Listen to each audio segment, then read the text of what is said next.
So we're here to solve this Fillomino by Grant Fikes called 2x2x8. And Grant is the author of our first starter pack, which will be a Fillomino pack of puzzles, 30 puzzles, but good inter-level difficulty. And this will be an example, like others in the book, of puzzles about that difficulty. We've got some 1s and 2s that are completed at the start of the grid, which I'm just boxing over. And where this 2 and this 2 point at each other, we actually have to have the 2 go to the left to finish out.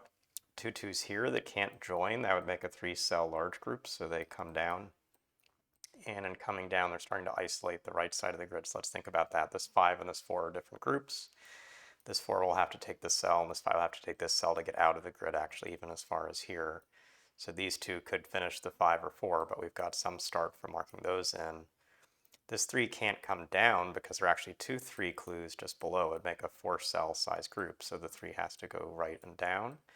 And in marking that in, we actually have isolated just 4 cells for the 4 and just enough space for this 5 to come up, and the 5 can't touch another 5 polyominoes, so we mark in this edge. 5 has to come to the left, the 6 has to come to the left. That means this 5 has only 4 cells but only goes down, so it's got to come up. But notice we've started to strand this 4, which now has to take all these cells, and even this 3 taking these cells. Again, the 5 can't join over to here, so we'll have to take 2 coming down, and that closes it off. So we've got a good start here.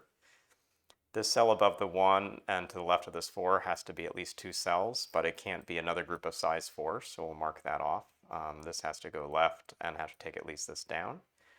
Notice this cell to the left of this 1 and just above this 2 has to be 3, 4, 5, some larger group like that, but after I know it takes both of these cells, this 4 can't come down one more because it would leave behind a single 1 near a 1.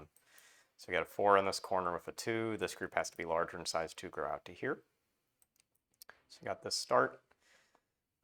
Good place to go that we sort of jumped over after we moved this 3. We actually also limited the lower right corner. This 6 can take 1, 2, 3, 4, 5, 6. It always has to take those cells I just marked. That means this 4 always has to go left. That means this 3 always has to go down. After that comes down, this 4 always has to come up. And that means this 3 is finished. This 4 going to the left causes a deflection. The 4 below can't join to the 4 above. So that actually completes the 4 and the 6 and moves this 3 to the left, puts this 2 in, gets a lot of this 5 clue marked in, puts this 2 coming up.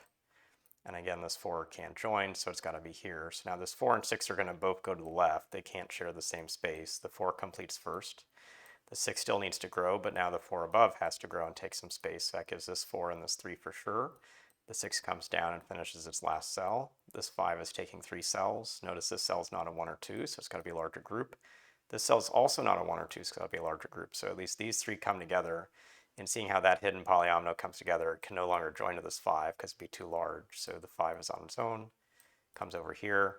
We've got to figure out, does this 5 take this cell and leave 2 behind? Well, that puts it near a 2. What it does is take one of those and leaves 2 1s behind, not near any other ones. So a set of different Fillomino logic here, but all on the easier to medium side, similar to other puzzles in the starter pack we just released. So hope you got something through watching this video, and a lot more Fillomino, 30 Fillomino in that book to explore from Grant if you want to see more of this style. Thanks. We'll see you again soon.